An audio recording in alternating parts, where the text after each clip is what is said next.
자, 여러분, 첫 번째 할 게 5.1 점추정입니다. 점추정은, 여러분, 추정이 하여튼 우리한테 되게 중요한 거라 그랬죠. 우리가 이 통계를 배우는 이유, 대학교 들어가서 배우는 이유 중에 가장 그 중요한 것 중에 하나가 바로 이 추정이다 하는 겁니다. 자, 첫 번째 점추정. 점추정은 뭐냐면은 하나의 값으로서 우리가 모르는 거를 추정을 하는 거다 하는 겁니다. 예를 들면은 여러분 우리가 모집단의 특성을 모수라 그러잖아요. 대표적인 게 여러분 뭐 있었죠? 우리 모평균, 그렇죠? 뮤, 그 다음에 모분산, 모비율, 이런 것들은 모집단의 모수는 우리가 모른다 그랬잖아요. 이거를 모르기 때문에 우리가 표본을 추출을 해서 거기서 얻은 정보를 가지고 이거를 추정을 한다 그랬죠. 추정을 하는 거예요. 그래서 모집단을 추정하기 위해서 쓰는 게 뭐냐면은 모집단을 추정한다는 뜻으로서 뭘 쓰냐면 뮤 햇을 나타낸다 그랬죠. 그쵸? 근데 뮤 햇에서는 모집단을 추정하는 방법은 여러 가지가 있을 수가 있어요. 대표적인 게 여러분 뭐 있죠, 우리? 표본 평균. 그쵸? 표본을 샘플을 해가지고 그거의 평균을 내서 뮤를 추정할 수도 있겠죠. 그쵸? 표본 평균은 근데 우리 일반적으로 어떻게 알고 있습니까, 여러분? n분의 시그마 xi 이렇게 알고 있죠. 그쵸? 이렇게 추정하셔도 되고, 아니면은 여러분 성격이 나빠가지고 샘플을 n개를 그러니까 추출을 해요. 표본에서. 그런데 무조건 처음 뽑은 걸로 평균을 추정할 수도 있겠죠. 전혀 과학적이진 않지만 뭐 그럴 수도 있잖아요, 여러분. 예를 들어서 x1, 그쵸? 그거 가지고 모집단을 평균을 추정할 수도 있을 거고. 근데 그건 좀 너무하니까 샘플을 n개 하는데도 첫 번째 거하고 세 번째 거를 더해서 3으로 나누는, 왜 또 3으로 나누는지 모르겠는데 이런 거 가지고 모집단을 추정할 수도 있겠죠. 물론 터무니없는 숫자가 나올 거예요. 여러 가지 방법이 있다는 겁니다. 그래서 이런 거를 가지고 이렇게 추정을 하는 거, 이런 게 대표적인 점추정이죠. 그렇죠? 그래서 요걸 가지고 뮤를 추정하는 게 대표적인 그 모평균의 추정이고, 요거는 뭘로 추정해요, 여러분? 분산은 보통 모분산은 뭘로 추정한다 그랬죠? 마찬가지로 이것도 이렇게 표현할 수 있고, 이거의 방법으로서 대표적인 게 우리가 알고 있는 거는 뭐 있어요? 표본 분산. 그렇죠? 표본 분산 구해가지고 모분산 값을 추정할 수도 있을 것이고, 이거는 또 어떻게 추정할까요? 뭐 비율은 마찬가지로 p 해시 되는데, 뭐 이거는 우리 일반적으로 이렇게 했죠. n분의 x 생각나세요, 여러분? 그쵸? 이항분포에서 n번 추출했을 때 몇 번 성공을 했냐, 그거 가지고 우리가 요 비율들을 추정을 했잖아요. 그래서 이러한 값들이 다 점추정이다는 겁니다. 그렇죠? 그래서 여러분들 뭘 보시냐면 164페이지에 서머리 한번 읽어봅시다.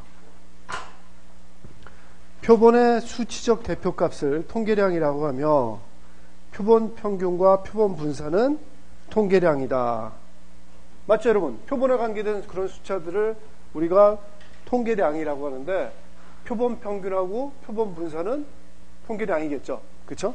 그리고 모집단의 수치적 대표값을 모수라고 하며 모평균과 모분산은 모수의 예이다. 그러니까 이런 것들은 모집단의 숫자를 나타내는 모수고, 이런 것들은 표본에서 우리가 구한 숫자이기 때문에 우리가 통계량이라고 한다는 거죠. 통계량은 모수를 추정하기 위해서 사용되며, 그러니까 이런 것들은 이거를 추정하기 위해서 사용된다 하는 거죠. 모수를 구하기 위해서 사용되며, 이러한 사용되는 통계량을 점추정값이라고 한다. 이런 것들이 다 점추정값이다. 왜 점추정값이에요, 여러분? 하나의 값이잖아요. 딱 하나의 밸류로서 나오기 때문에 하나의 점이다. 그렇게 표현해서 점추정값이라고 한다는 겁니다. 자, 그거로부터 그 박스로부터 세 줄 내려오세요. 세 줄 내려오면은 그 세 번째 줄 끝부분에 다르기 때문에 하고, 추정량이 참값에 얼마나 인접한지를 평균적으로 측정하여 추정량의 적합성을 결정한다. 이와 관련된 두 가지 중요 측정 기법으로서 편의와 분산이 있다. 편의와 분산이 있다. 편의와 분산의 밑줄 그으셔야죠, 여러분. 자, 무슨 얘기냐면은 이런 것들이 추정량이죠. 이런 것들이 참값에 얼마나 가까이 있는가를 우리가 판단을 해볼 필요가 있다는 거죠, 여러분. 이게 뭐 참값하고 아주 가깝지 않다면은 별 의미가 없잖아요. 될 수 있는 대로 가까워야 되는 거죠. 그래서 그걸 나타내는 척도가 두 가지가 있는데 뭐냐 하면은 편의하고 분산이 있다는 겁니다. 자, 편의 보시니까 영어로 뭐라고 써 있어요? 영어로 뭐예요? 바이어스죠. 바이어스 그러면 여러분 여기서 편의는 우리 그 편리한 컨비니언스는 아니죠. 그 편리한 건 아니고 여기서 편이라는 건 뭐예요? 바이어스라는 건. 이렇게 약간 삐뚤어져 있다거나 여러분 약간 한쪽으로 치우친 걸 편이라 그러죠. 그렇죠? 사람의 성격이 좀 저 사람은 왠지 오른쪽에 치우쳐 있어, 왼쪽에 치우쳐져 있어. 그러면 약간 바이어스드 돼 있다 그런 표현을 쓰잖아요. 그래서 그런 게 바로 편이고 분산이라는 건 뭘까요, 여러분? 분산은 여러분이 잘 아시는 그 분산. 그렇죠? 우리 통계에서 분산 뭐 얘기했었죠? 얼마만큼 자료가 떨어져 있나, 퍼져 있나, 그걸 나타내는 게 분산이었잖아요. 그 두 가지로서 이 추정량이 얼마나 적합한지를 얘기할 수가 있다는 겁니다. 자, 그래서 첫 번째 편이라는 거는 어떻게 정의가 되냐면은 밑에 서머리 보시면은 164페이지에 편이 세타를 모수라고 하고 세타 헷을 세타의 추정량이라고 할 때 세타 헷의 편의는 세타 헷의 평균과 참값 세타의 차이이다. 이런 게 편이다 하는 겁니다. 그래서 편의의 정의를 보시면은 뮤 세타 헷 마이너스 세타. 괜찮으세요, 여러분? 예를 들어서 x바의 편의를 구하라 그러면 어떻게 써야 될까요, 여러분? x바의 편의는 어떻게 돼요? x바의 편의를 그 정의에 따라서 한번 불러주세요. 여러분 어떻게 돼요? 뮤 x바 마이너스 뭐예요? 세타니까 여러분 뭘 써야 돼요? 여기는 뮤를 써야죠. 뮤. 그쵸? 뮤를 우리가 하는 거니까. 자, 이렇게 쓰면 여러분 헷갈리죠? 헷갈리니까 요거는 무슨 의미냐면 사실은 x바의 평균이라는 의미잖아요. 그쵸? 그래서 요렇게 씁시다. expectation x바 마이너스 뮤. 맞아요, 여러분? 이거 set x바의 편의 얘기하는 거 맞죠? 그쵸, 여러분? 자, 이 경우에 x바의 평균값, 기대값은 얼마였죠, 여러분? 뮤였죠? 그쵸? 따라서 이 경우에는 편의가 어떻게 되는 거예요? 0이 되죠. x바의 경우는. 그쵸? 그래서 이게 편의가 얘기하는 바가 뭡니까? 어떤 추정량이 있을 때 그것의 평균이 실제로 그것이 추정하고자 하는 뮤하고 그 값하고 얼마나 차이가 있냐를 나타낸다는 겁니다. 여러분, 예를 들어서 S제곱에 편의를 적어보면 어떻게 적으시겠어요, 여러분? S제곱의 편의는? 그 정의대로 또 불러주세요, 여러분. 어떻게 돼요? 교과서에 있잖아요. 뮤 S제곱 마이너스 S제곱의 평균. 원래 추정가. 뭐죠, 여러분? 시그마 제곱이 되겠죠? 그쵸? 그것이 되겠죠. 그래서 이런 식으로 편의를 구하는 것이다 하는 겁니다. 여러분, 편의가 0이면 좋겠어요? 0이 아니면 좋겠어요? 0이면 좋죠. 당연히 우리가 추정하는 그 값의 그 평균값이 우리가 원래 가고자 하는 그 목표하고 같아야 사실은 그 의미가 있는 거죠. 그렇죠? 그래서 0이면 좋다 하는 겁니다. 자, 이그젠플 5.1 한번 봅시다. x가 바이노미얼 np이고 p가 미지값일 때 p hat n분의 x의 편의를 구하라. 어떻게 구할까요, 여러분? 그러면 이거는 다시 요 정의대로 쓰면은 뮤 여기 요 서브스크립트에다가 n분의 x, 그쵸? 마이너스, 그 다음에 뭐 적어야 돼요? p를 적어야죠. p, 그쵸? p hat 가지고 지금 n분의 x 가지고 p를 추정하는 거니까 여기 p가 들어가야 되겠죠. 그쵸?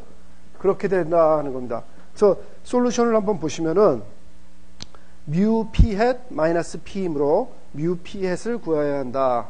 그래서 보시면은 뮤 p hat이라는 건 이거죠, 여러분.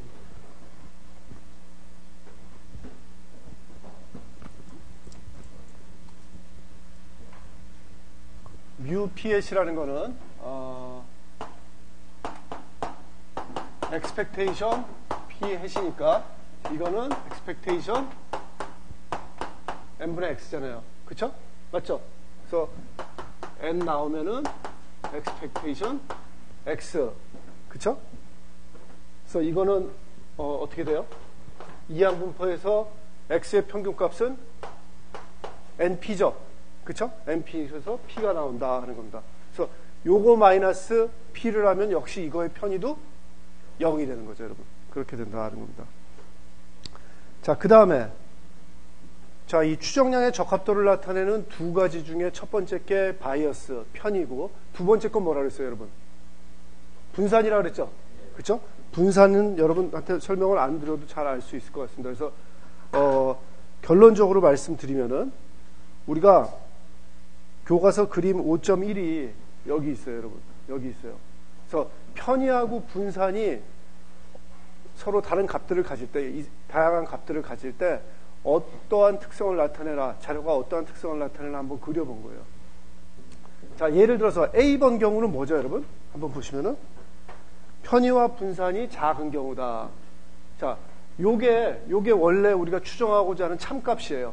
예를 들어서 뮤, p, 시그마 제곱 그런 참값이고, 우리가 어떠한 그 통계량을 가지고 막 계산을 했더니 자료값이 이렇게 막 나오더라 하는 겁니다. 이렇게 나오면은 편의는 어떻게 보여요? 요거는 거의 0으로 보이죠? 그쵸? 이것들의 평균이 요거하고 같이 있는 것처럼 보이죠? 그쵸? 그 다음에 분산은 어때요? 뭐 어느 정도 나와 있어요. 자, 상대적으로 요 B 같은 경우 보세요, 여러분. B 같은 경우는 어때요? A에 비해서? 편의가 크죠? 편의가 있죠? 근데 분산은 비슷해요. 그쵸? 당연히 여러분 이거보다는 이게 더 좋은 거죠. 이 통계량이 더 좋은 거죠. 우리가 그 트루 값에 가는데. 그 다음에 이 경우는 어때요, 여러분? 편의는 작고 분산은 커 보이죠. 그쵸?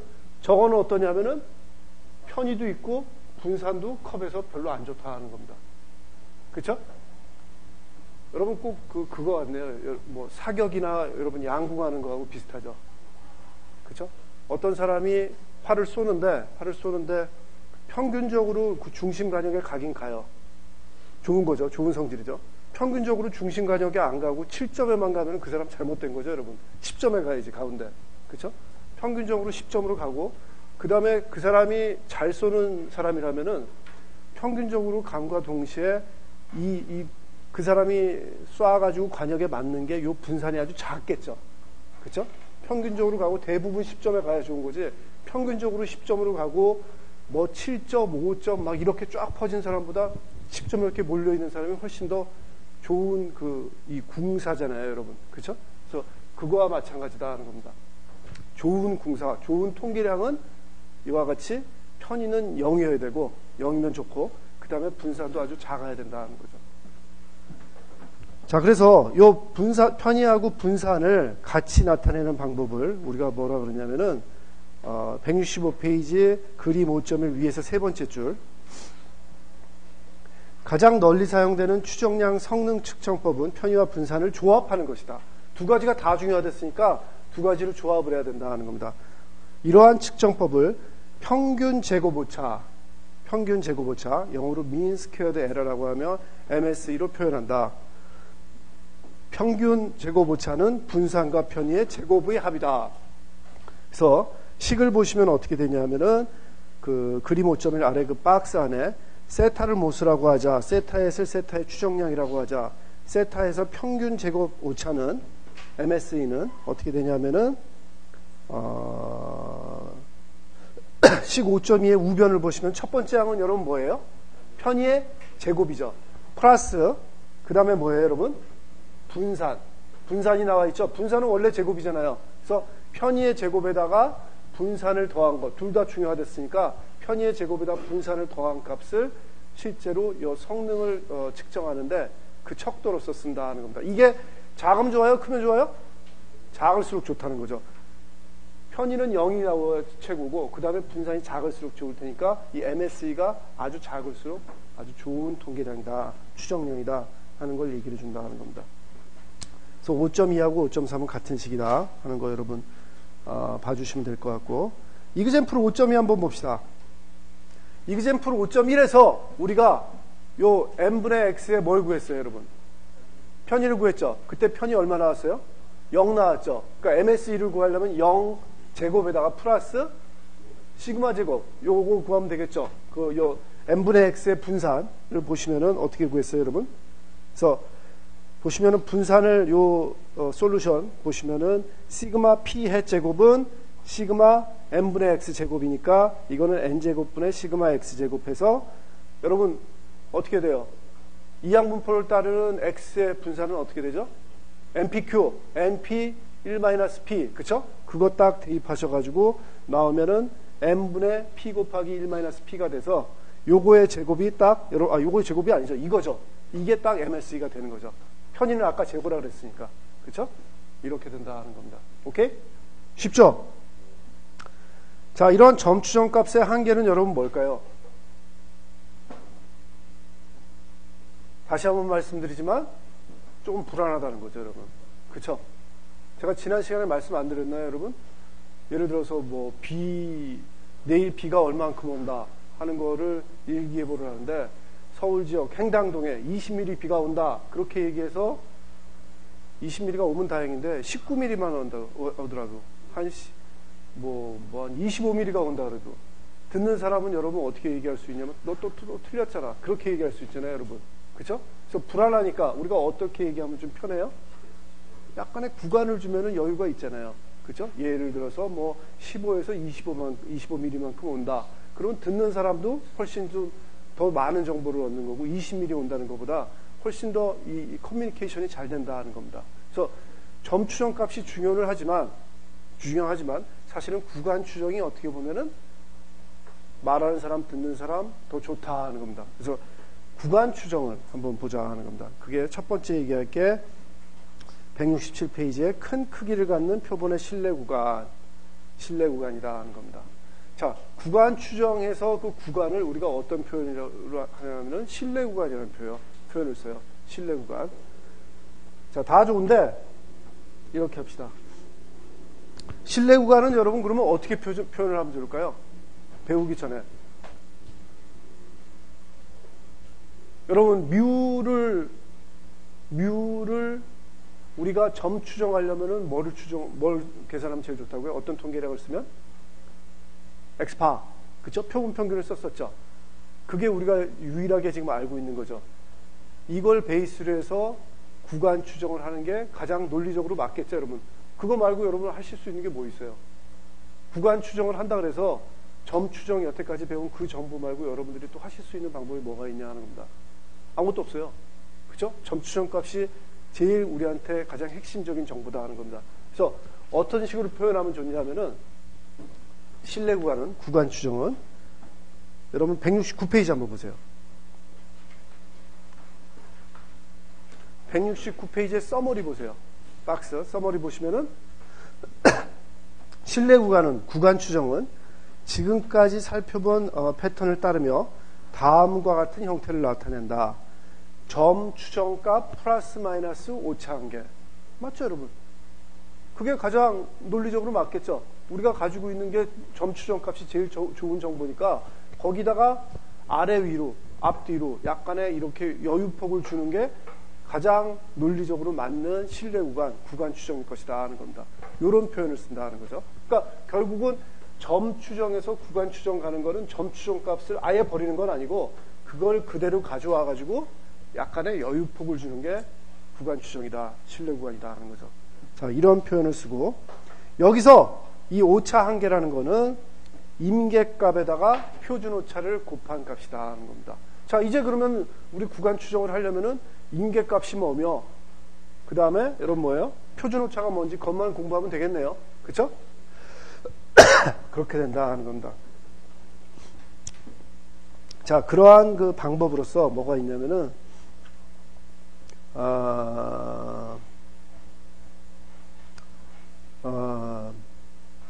요 값들을 사실은 요 결론부터 배웠는데 그 위에 거 한번 봅시다. 또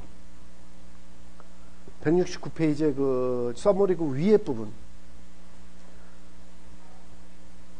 자, 위에 부분 보시면은 95% 신뢰 구간 185.5 플러스 마이너스 0.98 이런 얘기가 나왔어요, 여러분. 그럼 185.5라는 게 여러분 뭐라는 거죠? 방금 전에 그 배운 서머리를 보면은 점추정 값이죠. 점추정 값에다가 플러스 마이너스 0.98에서 0.98이 뭐라는 거예요? 오차 한계라는 거죠. 그죠? 이 오차 한계 0.98 안에는 뭐가 있냐면은 임계값하고 표준 오차의 곱이다 하는 겁니다. 자, 그리고 그런 얘기고, 그 다음에 95% 신뢰 구간이라는 얘기가 나왔어요, 여러분. 이 얘기는 처음 듣죠? 그죠? 우리가 지금 구간 추정 들어와서는 아직 얘기한 건 아니다 하는 겁니다. 95% 신뢰 구간, 딱 상식적으로 그 얘기를 들으면 여러분 어떤 느낌이 와닿으세요? 95% 신뢰 구간. 정규분포. 그쵸? 정규분포가 왠지 관련됐을 것 같죠? 또 95% 신뢰 구간. 일반적인 언어에서 우리가 95% 신뢰 그런 얘기가 나오면 여러분 어떤 느낌을 받는 거죠? 한 95% 정도는 맞는다. 그쵸? 정확하다. 그 정확도라 그럴까? 그 이 명중도가 한 95%는 된다. 그런 느낌이죠, 여러분. 그쵸? 그런 느낌으로 해석하시면 돼요. 그래서 예를 들어서 95% 신뢰 구간도 있을 수 있을 것이고 90% 신뢰 구간도 있을 것이고 한 50% 신뢰 구간도 있을 거예요, 여러분. 그렇죠? 그러니까 50% 신뢰 구간에 비해서 95% 신뢰 구간은 여러분 어떤 의미가 있을까요? 더 정확하다는 거죠. 그렇죠? 95% 신뢰 구간이 50%보다는 더 정확할 거다 하는 겁니다. 50% 신뢰 구간은 여러분 어떤 의미가 있냐면은 기껏 구해놨더니 한 반은 그 안에 포함되는 것 같고 한 반은 포함이 안 될 수도 있다는 거죠. 그렇죠? 95% 신뢰 구간 정도 되면은 100번에서 95번은 포함이 되고 5번 정도만 포함을 안 되는 거니까 거의 맞는 거죠. 사실은 거의 맞는 거다 하는 그런 느낌이 있다는 겁니다. 자, 또 여러분 그러면 어떨까요? 50% 신뢰 구간하고 95% 신뢰 구간하고 비교해 보시면은 어떤 게 더 넓을 것 같아요? 같은 샘플에서. 여러분 신뢰 구간이라는 건 결국은 점추정값 플러스 마이너스 오차 한계라 그랬잖아요. 요거라 그랬잖아요. 50% 신뢰 구간하고 95% 신뢰 구간 같은 샘플에서 어떤 게 더 이게 클 것 같아요? 95가 더 클 것 같죠? 그쵸? 맞아요. 좀 더 넓어요. 그럴 거 아니에요, 여러분. 100주문 중에 95번, 95번이라는 게 사실 이런 식으로 막 분산이 있는 건데 95%를 포함을 하려면 당연히 좀 넓어야 되겠죠. 50% 포함하는 것보다. 그죠? 좀 더 넓다는 겁니다. 그런 느낌 여러분 가지고 계시고 들고. 그래서 그거 계속 읽어보시면은 185.5 185.5는 표본 평균 X바이고, 그렇죠? 맞죠, 여러분? 이 값은 모평균 뮤의 점추정 값이다. 또한 플러스 마이너스 0.98은 잠깐 노트북을 왜 펴요? 학생 노트북을 왜 켜요? 지금 네. 기류가 없죠? 네? 아, 검색했어요? 네, 오케이. 딴 것만 안 하면 돼요. 노트북 해가지고 이메일 체크하고 그런 것만 안 하면 돼요. 플러스 마이너스는 오차 한계이다. 오차 한계 0.98은 1.96과 시그마 X 바의 곱이다. 그쵸? 시그마 X 바의 곱이다. 자, 1.96과 시그마 X 바의 곱이를 했으니까 우리가 뒤에서 배운 거에 따르면은 시그마 X 바는 여러분 뭐예요? 표준 오차죠. 표준 오차고 1.96이라는 거는 임계값에 해당이 된다는 거죠, 여러분. 임계값에 해당이 되는 거고. 그 다음에 시그마 X바는 X바의 표준 편차이므로 이를 표준 오차라고 부른다는 겁니다. 자, 표준 오차라는 건 다른 게 아니에요. X바와 같은 이런 것들의 이 통계량의 표준 편차를 표준 오차라고 부르는 거예요, 여러분. 아시겠죠? X바의 이런 그 통계량의 표준 편차를 표준 오차라고 부른다는 겁니다. 그 다음에 1.96은 왜 임계값이냐면 여러분 보시면은 1.96은 임계값이라고 부르는데 1.96이 95% 신뢰 구간의 임계값인 이유는 정규 곡선의 면적의 95%가 모평균 뮤의 표준 편차 마이너스 1.96에서 1.96 사이에 있기 때문이다 하는 겁니다. 그러니까 이걸 딱 읽어보시면 여러분 무슨 얘기예요? 임계값은 뭐하고 관계 있어요? 95% 그 신뢰 구간의 그 신뢰도를 나타내는 그거하고 관계가 있다는 겁니다. 예를 들어서 여러분 95%는 여러분 뭐라 그랬어요? 넓다 그랬죠. 넓고 한 50%면 좁을 거라 그랬잖아요. 그렇죠? 그 정도를 나타내는 그 값이 바로 임계값이다 하는 겁니다. 자, 1.96이라는 값, 정규분포에서 1.96이 여러분 뭐죠? 생각나세요? 정규분포에서 예를 들면은 정규분포에서 1.96은 뭘 나타냈었냐면 여러분 표준 정규분포에서 요 꼬리에 있을 확률이 0.025, 그 다음에 요 꼬리의 면적이 0.025를 만드는 요 면적을 0.95로 만드는 값이 바로 마이너스 1.96이고 1.96이다 하는 겁니다. 정규분포표 여러분 찾아보세요. 그렇게 나와 있어요. 그죠? 예를 들어서 95%가 아니라 50% 실내 구간이었다면 여러분 이게 어떻게 될까요? 좁아지겠죠. 좁아지고 그때 임계값은 여러분 어떻게 될까요? 그러니까 요게 50%가 되니까 그쵸? 훨씬 더 절대값이 작은 이렇게 값이 되겠죠. 두 개는 정규분포니까 여러분 어때요? 대칭이고 그쵸? 99%는 어떻게 될까요? 더 늘어나겠죠. 절대값이 더 커지는 값들로 되고 요렇게 변화가 된다는 겁니다. 아시겠죠? 자, 이런 것들로서 우리가 나타낸다는 겁니다. 자, 이제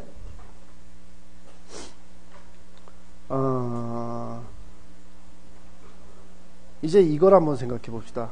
169페이지에 169페이지의 그 서머리 밑에 부분 한번 또 읽어보면 좀 더 도움이 될 것 같습니다. 점 추정값과 표준 오차를 계산하면 적정한 임계값을 사용하여 임의의 실내 수준에서의 실내 구간을 계산할 수 있다. 맞죠, 여러분?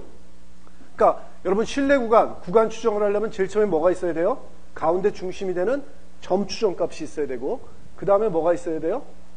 표준 오차. 표준 오차는 뭐라 그랬어요? 요 통계량의 표준 편차라 그랬죠? 그쵸? 그냥 표준 편차 구하듯이 그냥 구하시면 돼요. 예를 들어서 X바의 표준 편차 아니면은 P햇의 표준 편차, S제곱의 표준 편차, 그런 것들이 다 표준 오차다 하는 겁니다. 거기다가 그 임의의 신뢰 수준에서 신뢰 구간을 구할 수 있다. 임의의 신뢰 수준이라는 건 뭐라 그랬죠, 여러분? 앞에서 배운 95% 신뢰 구간, 50% 신뢰 구간, 그 앞에 그 퍼센테이지를 얘기해 주는 거예요. 그거를 여러분들이 일단 결정을 하셔야 돼요. 95% 신뢰 구간을 구하실 건지 90% 신뢰 구간을 구하실 건지 그 결정을 하신 다음에 정규분포표에서 뭘 구하시면 된다고요, 여러분? 요 가운데 요 면적이 그 신뢰 구간의 그 퍼센테이지를 갖게 하는 요 Z값들, 그쵸? 그게 바로 그 임계값이 된다는 겁니다. 예를 들어 다음과 같이 뮤에 대한 68% 신뢰 구간을 만들 수 있다. 68% 신뢰 구간이요. 68% 정규분포에서 68% 생각나는 거 없어요? 뭐였죠? 정규분포에서 68%? 평균 프라마이나 1 시그마 생각나시죠? 표준 편차 그 면적이 68%였잖아요. 정규분포의 특징. 교과서 한번 같이 가볼까요? 어디냐면은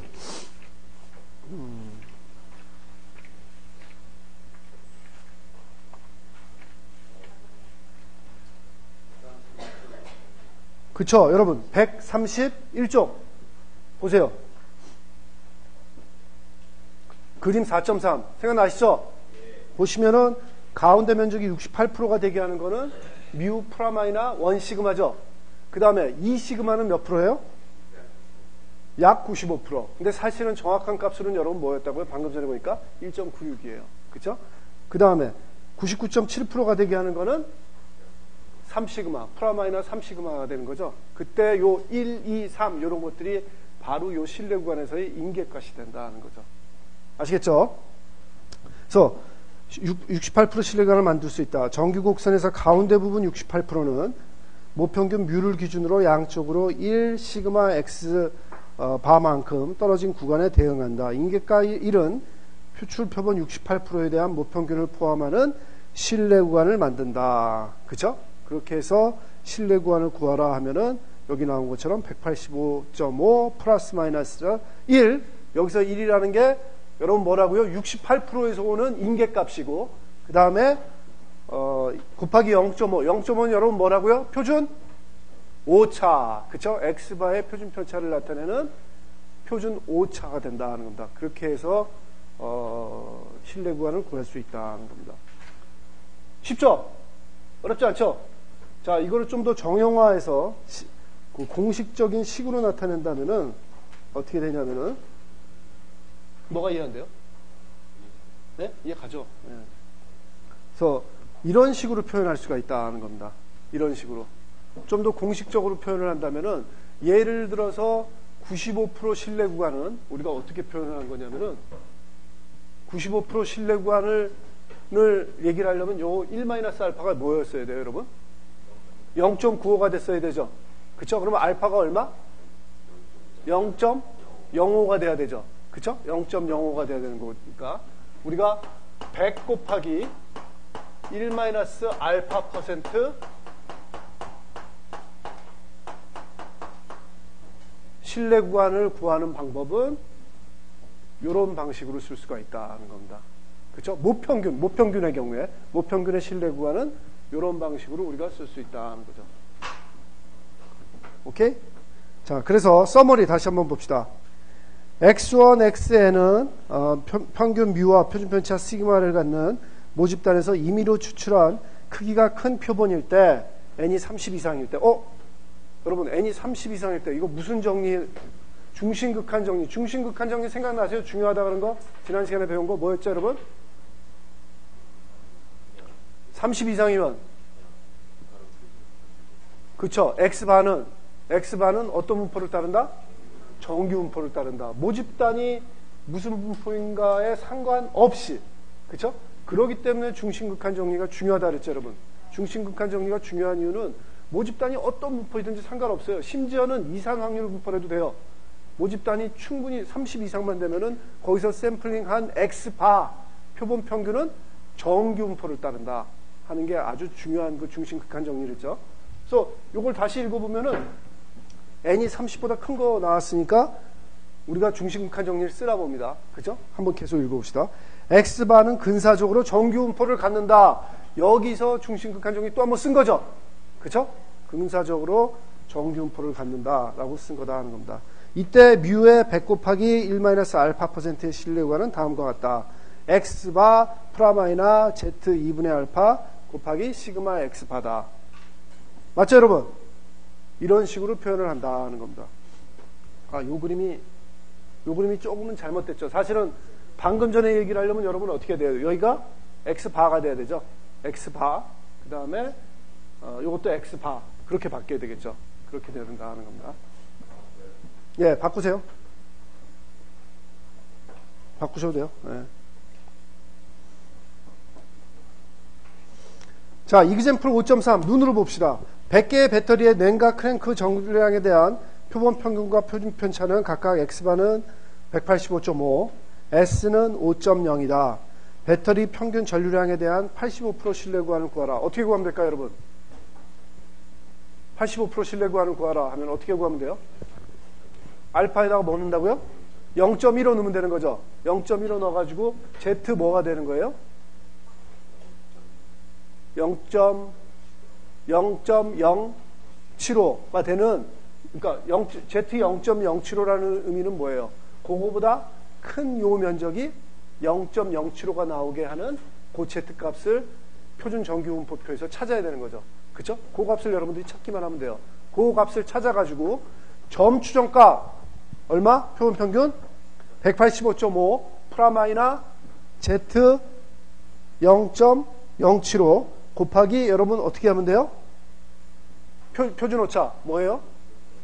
루트 n분의 S. 그쵸? 시그마는 모르니까 지금 S를 넣어야 되겠죠? 그래서 5.0을 여러분 그렇게 구하시면은 신뢰 구간이 나온다는 겁니다. 괜찮습니까? 구할 수 있겠어요? 연습해 보세요, 여러분. 자, 근데 여러분, 사실은 통계학적으로 정확한 의미는 95% 신뢰 구간, 아니면 뭐 몇 프로 신뢰 구간, 그 신뢰 수준의 정확한 의미는 이겁니다, 여러분.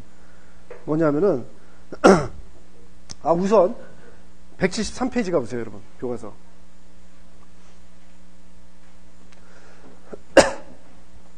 173페이지 위에 제가 한번 읽어볼게요. 이전에 초반부에서 살펴본 전류량 예제와 같이 모평균 뮤의 95% 신뢰 구간은 184.52에서 186.48로 계산을 했다. 맞죠, 여러분? 앞에서 그렇게 하여튼 계산했어요. 점 추정값 플러스 마이너스 임계값 곱하기 표준오차에서 이렇게 계산이 나왔다. 이때 뮤가 184.52와 186.48 사이에 있을 확률은 95%라는 표현은 틀린 표현이다. 맞아요, 여러분, 이거? 교과서가 맞아요. 그쵸? 그 신뢰 구간의 원래 통계적인 그 아주 정확한 의미는 방금 이거 얘기한 대로 뮤가 그 특정한 숫자를 가진 그 구간에 들어올 확률이 95%다라고 얘기하는 건 아닙니다, 여러분. 그건 아니다 하는 겁니다. 그건 아니고 무슨 의미냐면 여러분 이런 의미예요. 이거 한번 보세요. 방금 전에 한 그와 같은 방법으로 샘플을 여러 번 할 수가 있겠죠. 그런데 샘플을 여러 번 해서 이 경우에는 X바가 185.5가 나왔는데 샘플을 다르게 하면 여러분 185.5가 안 나올 수도 있어요. 안 나올 가능성이 더 크죠, 당연히. 그쵸? 그래서 그렇게 안 나오겠죠. 그 안 나오는 그 방법들을 다 모아가지고 한번 신뢰 구간을 한번 그려본 거예요, 여러분. 신뢰 구간을 그려보면은 이 경우에는 뭐 어떤 숫자가 딱 나왔는데 다르게 샘플링 했다면은 아마 또 좀 다르게 나오고 이렇게 다르게 나올 거다 하는 겁니다. 그쵸? 그때 요 값이 뮤 참값이라면은 이렇게 여러 번 구했을 때 이런 걸 한 100번 하면은 95번 정도는 뮤를 포함하고 한 5번 정도는 이런 경우도 있다는 거죠. 기껏 구했는데 뮤를 포함 안 하는 경우도 있을 수가 있다는 거죠, 여러분. 그쵸? 그 방법에 대한 얘기예요, 여러분. 이 숫자가 방금 교과서에 있는 것처럼 이 숫자 안에 뮤가 꼭 95% 들어온다는 얘기는 아니다 하는 겁니다. 샘플을 같은 방법으로 여러 번 했을 때 X바를 구했을 때 물론 매번 다르게 나와요. 매번 다르게 나왔을 때 그런 걸 한 100번 하면은 100번 중에 95번은 이렇게 뮤를 포함을 해요. 근데 한 5번 정도는 빗나간다 하는 겁니다. 아시겠죠?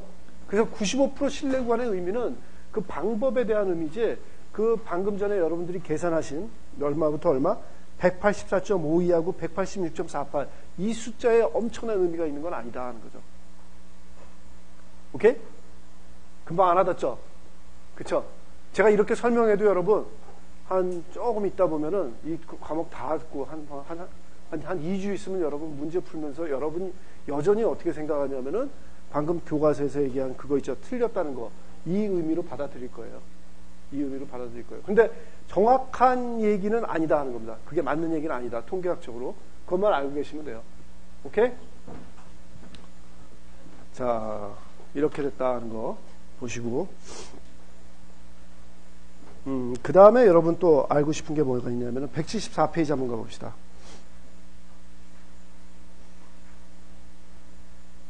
특정 폭을 갖는 신뢰 구간에 필요한 표본 크기의 결정.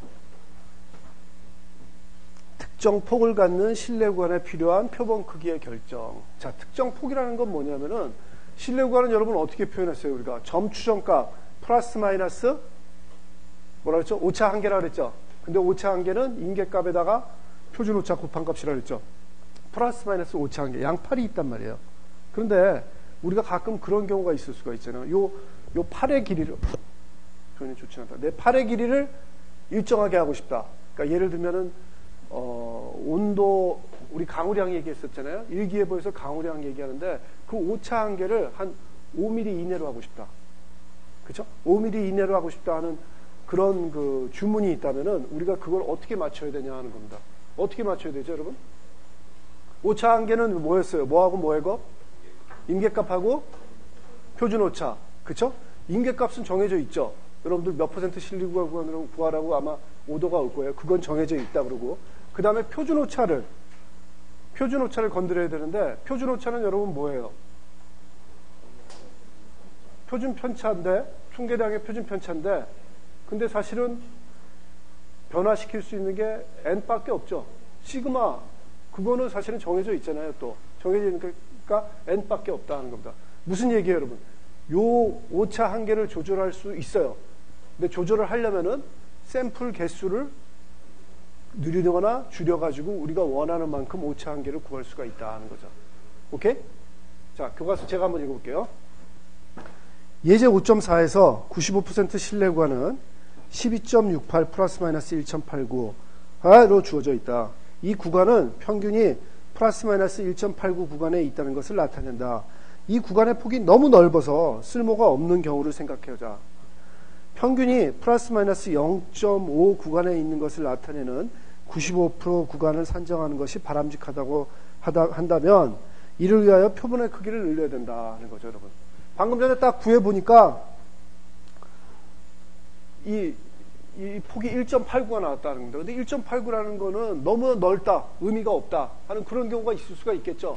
그래서 이거를 0.5로 줄이고 싶다 하면은 어떻게 해야 된다는 거예요? 샘플의 개수를 늘려가지고 0.5로 줄일 수가 있다 하는 겁니다. 그래서 특정 폭을 갖는 신뢰 구간에 필요한 표본 크기를 계산하는 방법에 대해서 살펴보자. 신뢰 구간의 폭은 플러스 마이너스 z 2분의 알파 루트 n분의 시그마이다. 맞아요, 여러분? 그렇게 했죠? 구하고자 하는 폭을 플러스 마이너스 w로 나타낸다면은 w는 z 2분의 알파 곱하기 루트 n분의 시그마이다. 맞죠, 여러분? 이렇게 된다는 겁니다. 여기서 우리가 알고 싶은 거는 n이죠. n의 식으로 써보면은 n은 z 2분의 알파 제곱 시그마 제곱분의 w 제곱 이렇게 된다는 겁니다. 그러니까 예를 들어서 방금 전에 문제처럼 요 폭을 0.5로 해라 하고 누가 주문을 한다면은 w에다가 0.5 넣으시고 신뢰 구간, 신뢰 수준은 95% 아니면 99%건 미리 정해져 있는 거잖아요. z 2분의 알파 값 여러분 표준 정규분포표에서 찾으시고 그 다음에 시그마 값도 이미 정해져 있는 거고 그렇게 넣으시면은 n 값이 나온다는 겁니다. 그 n 값만큼 표본의 개수를 늘려야 요게 조정이 된다는 거죠. 아시겠죠? 그래서 서머리 위에 이렇게 되고 여러분 이그젬플 5.9 한번 보시면은 이미 앞에서 살펴본 바와 같이 100회 배터리의 표준 편차 S는 5.0이다. 분포폭 플러스 마이너스 1을 갖는 99% 신뢰 구간을 얻기 위하여 몇 개의 배터리를 추출하여야 하는가? 어떻게 하면 돼요, 여러분 이거? 위에 서머리 있는 식에다 그냥 넣으면 되죠. W는 얼마예요? 2예제? 1이죠. 1A 하니까 1이고 그 다음에 Z 2분의 알파는 얼마죠? 그쵸. 99%를 했으니까 0.005를 하는 요 면적이 양 끝부분의 면적이 0.05가 되는 그 Z값 그걸 구하시고 그건 2.58이라고 나와 있죠. 그쵸? 2.58 제곱. 그 다음에 시그마는 모르니까 근데 S를 하니까 S 5.0을 넣어가지고 계산해 보냐면은 N이 167이 나오더라 하는 겁니다. 무슨 얘기예요? N을 샘플링을 167개 해야 요 폭이 우리가 원하는 만큼 1이 된다 하는 거죠. 오차한계가. 오케이? 자, 이렇게 된다는 겁니다. 그 다음에 편측 신뢰 구간이라고 나왔어요, 여러분. 편측 신뢰 구간이라는 건 뭐냐면은 이거예요, 여러분. 방금 전에 한 거는 여러분 신뢰 구간에서 어떻게 구했어요, 우리가? 양측이 있었죠? 그쵸? 95% 신뢰 구간 해가지고 요 가운데 면적이 0.95가 되게 하는 건데 경우에 따라 가지고는 여러분 어떤 경우가 있을 수가 있냐면 이런 경우가 있을 수가 있다는 겁니다. 밑에 쪽은 상관없어요. 밑에 쪽은 상관없고 예를 들어서 위쪽에만 관심이 있을 때 위쪽에 관심이 있을 때는 이 위쪽에 관계되는 신뢰 구간을 구하라면은 요 아래 것까지 다 한 면적이 95%가 되고 요게 5%가 되게 그렇게만 하시면 된다는 겁니다. 그러면은 요 Z값이 어떻게 바뀌겠어요? 여러분 양측에서 95% 신뢰 구간을 구하라면 여러분 어떻게 했어요? 요게 0.02, 요게 0.02였죠. 근데 양쪽에서는 그래서 요 Z값을 구했는데 그게 얼마였어요? 1.96이었죠. 1.96이 요 값이 0.02, 요 값이 0.02 나오게 하는 거였는데 지금 한쪽만 관심이 있다면은 이 한쪽만 관심 있는 95% 신뢰 구간이라는 거는 마이너스 무한대서부터 여기까지 95%니까 요 확률이 0.05가 되는 거죠. 0.02오면 1.96을 썼는데 요 확률이 0.5가 되니까 1.645 좀 작아지는 거죠. 그쵸? 괜찮아요? 그쵸? 이런 식으로 된다는 겁니다. 그래서 한 가지 값만 이렇게 관심 있는 경우에 우리가 편측 신뢰 구간을 쓸 수가 있다는 겁니다. 여러분, 요 1.645가 요걸 0.05로 하는 그 값이라는 걸 알았으니까 1.645를 양측에다 적용한다면은 마이너스 1.645 여기다 표시하고 1.645 한다면은 양측에서는 90% 신뢰 구간이 되는 거죠. 그렇죠? 이게 0.05고 요게 0.05일 테니까 요 가운데 부분은 0.9가 되겠죠. 그렇죠? 그래서 그러한 얘기를 해주고 있다. 별로 어려운 얘기 아니니까 이것도 넘어가겠습니다. 서머리. 이석현 한번 읽어보세요. 서머리. 176페이지.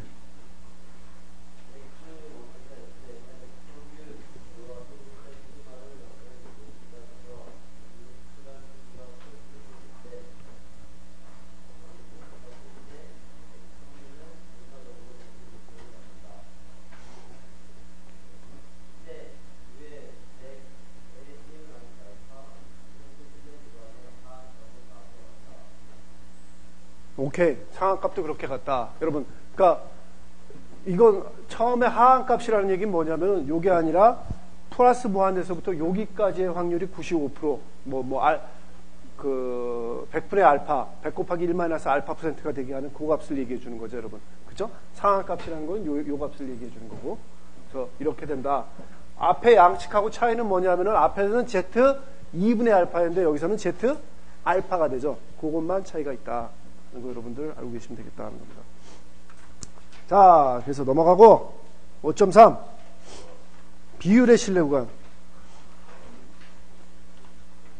여러분, 비율의 신뢰 구간이라는 건 뭐예요? 비율의 구간 추정을 얘기해 주는 거죠. 구간 추정.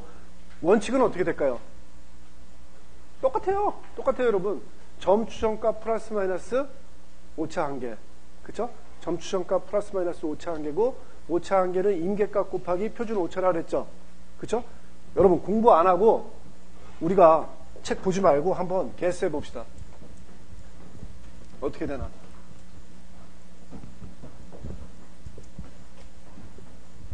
만들 수 있습니다, 여러분. 여러분 뮤의 모평균의 그 신뢰 구간을 나타내는 방법이 여러분 어땠냐면은 그거 전에 점 추정값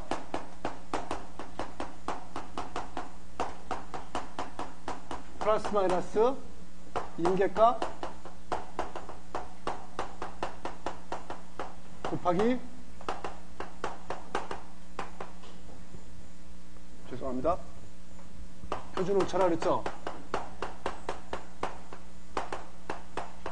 그래서 뮤의 경우에는 뮤의 모평균에 대한 신뢰 구간 100 마이너스 100 곱하기 1 마이너스 알파 퍼센트 신뢰 구간을 어떻게 구했냐면은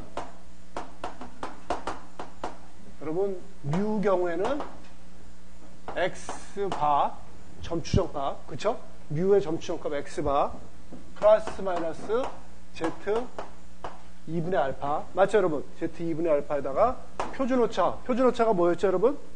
x바의 요 통계량의 표준 편차라 그랬죠? 그래서 어떻게 표현하시냐면은 시그마 x바 이렇게 표현했어요 여러분 그쵸? 이렇게 표현했었죠. 그래서 이거는 사실은 뭐하고 같냐면은 여러분 뭐죠?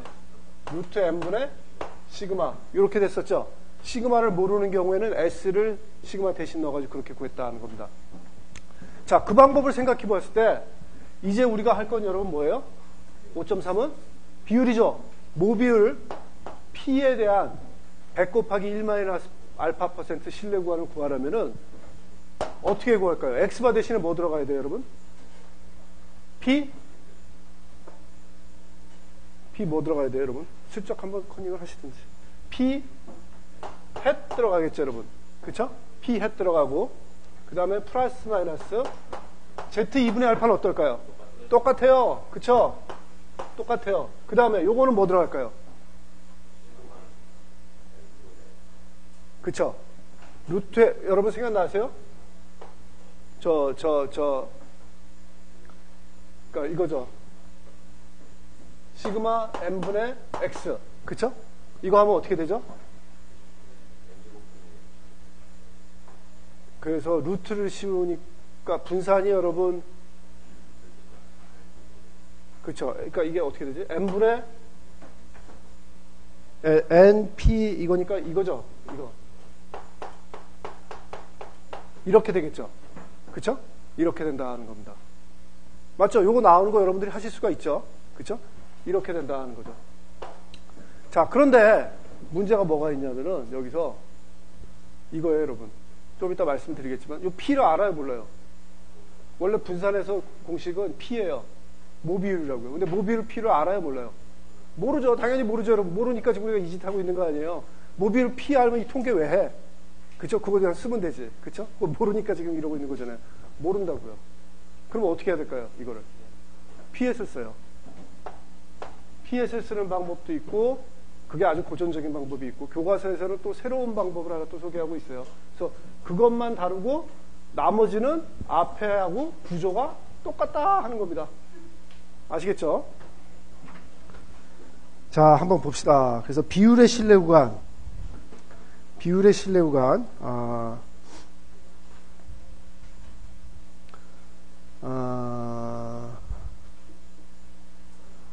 그래서 제가 한번 읽어보면은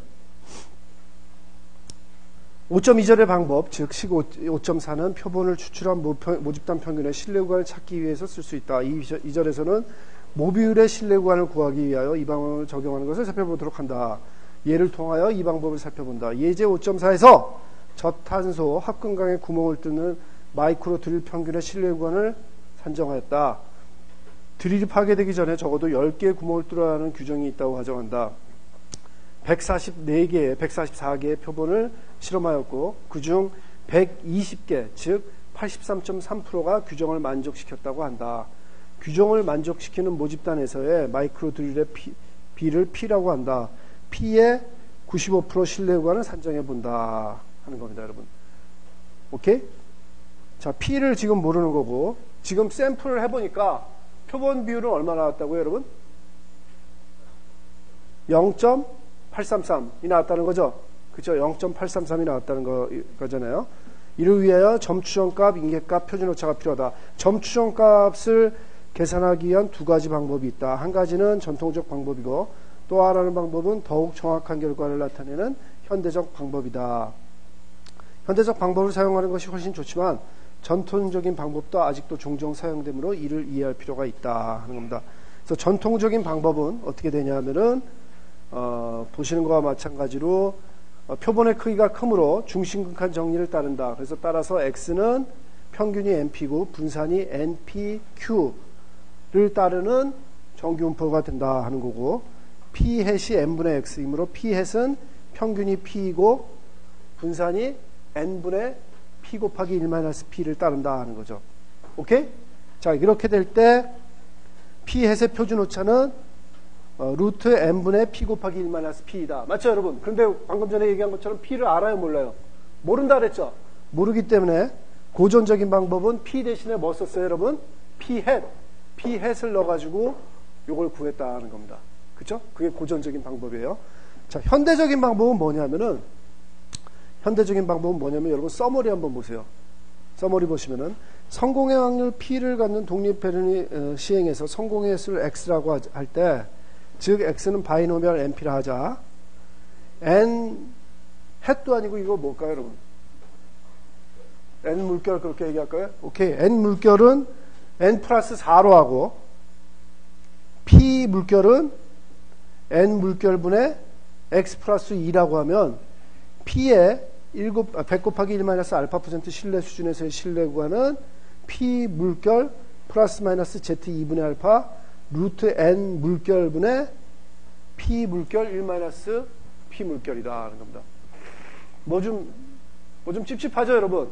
왜 또 4를 더하고 뭐 2를 더하고 그렇게 했는데 이렇게 하니까 사람들이 연구를 해보니까 실제로 막 테스트를 해보니까 이게 고전적인 방법보다 결과가 더 좋더래요.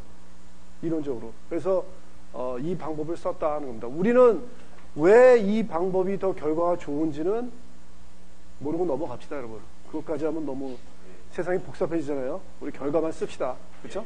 그래서 이렇게 된다 하는 거 알고 계시고, 사실은 아직도 더 많은 통계학자들이 방금 전에 배운 현대적인 방법보다 고전적인 방법만 쓰고 있어요.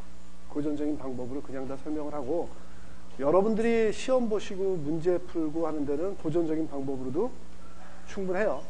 충분하다 하는 겁니다. 그래서 뭐 제가 굳이 이 현대적인 방법을 뭐 치사하게 시험 문제 낼 수도 있겠죠. 여러분들이 4를 어디다 더하고 2를 어디다 더하는 걸 꼭 외우게 만들 수도 있는데, 우리 인생 그렇게 살지 맙시다.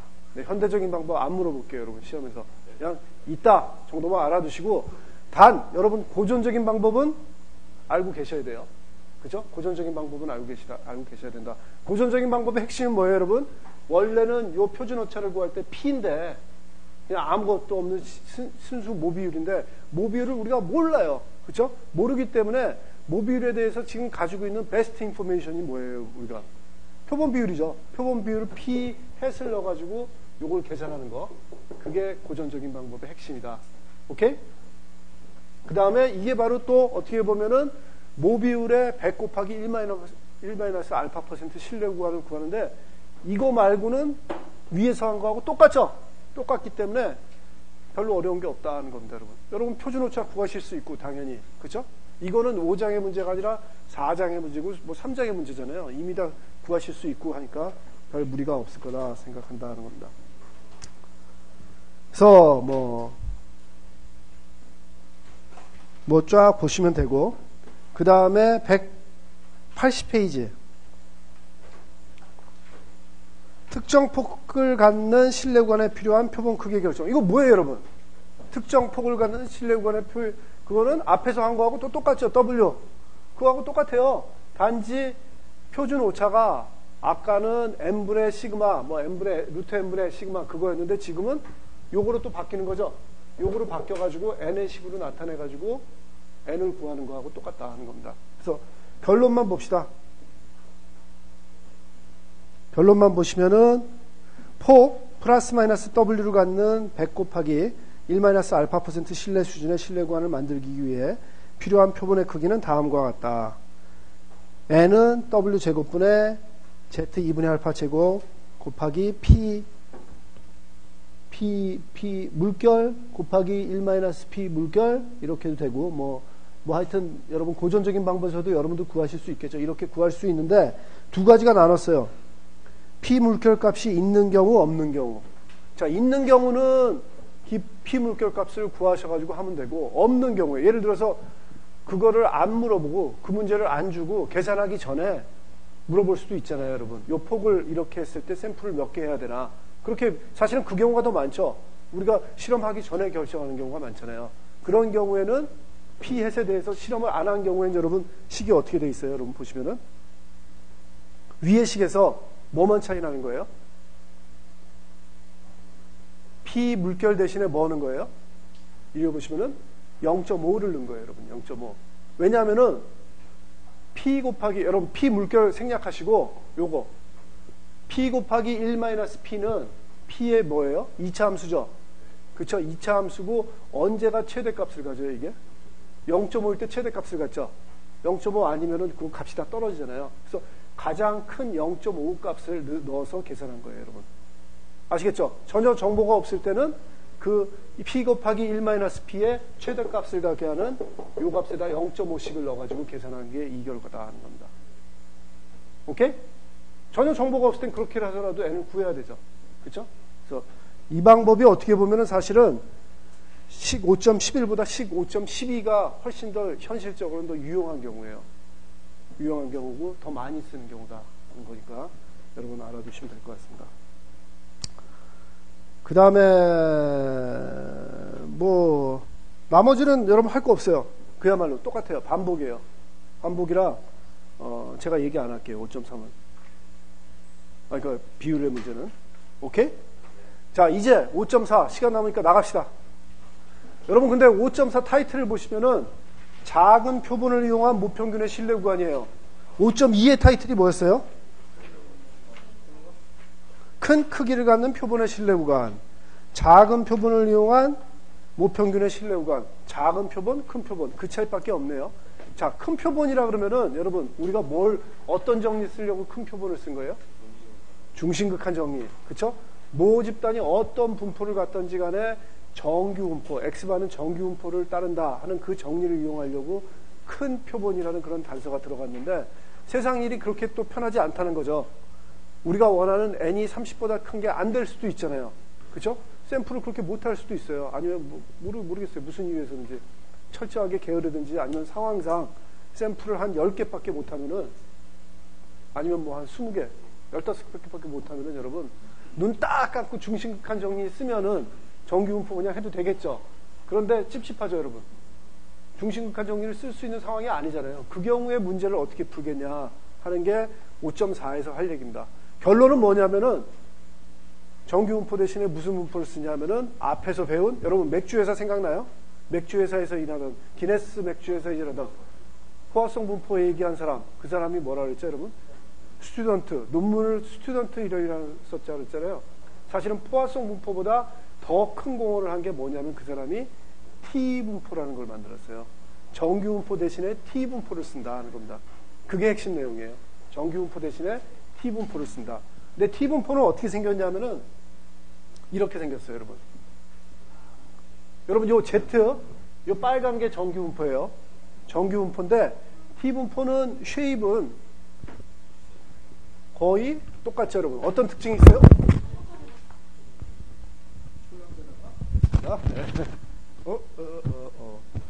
자, 어떤 특징이 있냐면 여러분 대칭이죠. 대칭이고 정규분포가 제일 위에가 있고 T분포는 보니까 T1, T10 뭐 여러 가지가 있네요. T4. 이 T분포는 자유도가 있어요. 또 자유도라는 개념이. 샘플의 개수 따라서 자유도가 달라지는데 자유도가 작으면 작을수록 여러분 어때요? 정규분포의 가운데 부분을 빵 때린 것 같죠? 빵 때려서 여기를 눌러놓으니까 여러분 양쪽 꼬리는 어떻게 돼요? 올라갈 수밖에 없죠. 요 면적은 다 1이잖아요. 다 1이어야 되니까 100%여야 되니까 가운데를 눌러놓으니까 가운데 눌리는 얘기하니까 내 머리 빠지는 생각이 나서 갑자기 내 머리가 빠지는데 여기를 눌렀다고 해서 여기서 더 잘하는 건 아니죠. 나는 이 총량이 줄어들고 있으니까 그런 케이스는 아닌데 여러분같이 젊은 분들은 뭐 그럴 수도 있겠죠. 머리 아직 숱이 충분히 있으시니까 여기를 누르면 그렇게 될 수 있는데 나는 눌러도 안 자라요. 근데 얘는 눌리니까 양쪽 이런 모양을 가지고 있다는 겁니다. 근데 보시면은 T분포는 자유도가 커지면 커질수록 뭐하고 비슷해질 것 같아요, 여러분? 정규분포하고 비슷해지는 거예요. 그래서 예를 들면은 여러분 우리가 요 표본 크기가 작은 거에 그 크라이테리아가 뭐라 그랬죠? n이 몇 개? 대충 30개죠. 그래서 T분포 한 30이나 그쯤 되면은 정규분포하고 거의 똑같이 된다 하는 겁니다. 그럼 모든 게 말이 되죠. 그림이 퍼펙트하죠. 표본 개수가 작을 때 T분포를 쓰고 그 표본 개수에 따라 가지고 T분포의 자유도가 결정이 되는데 작으면 작을수록 정규분포하고 차이가 나는 거고 그게 한 30개 정도 되면은 정규분포하고 똑같아져 가지고 그냥 정규분포 쓰는 거하고 값이 똑같아지는 거죠. 그렇죠? 그런 특징을 가지고 있다는 겁니다. 자, 이렇게 해서 5.4절을 끝내면 여러분들이 욕하겠죠. 그래서 5.4절은 다음 시간에 합시다. 네.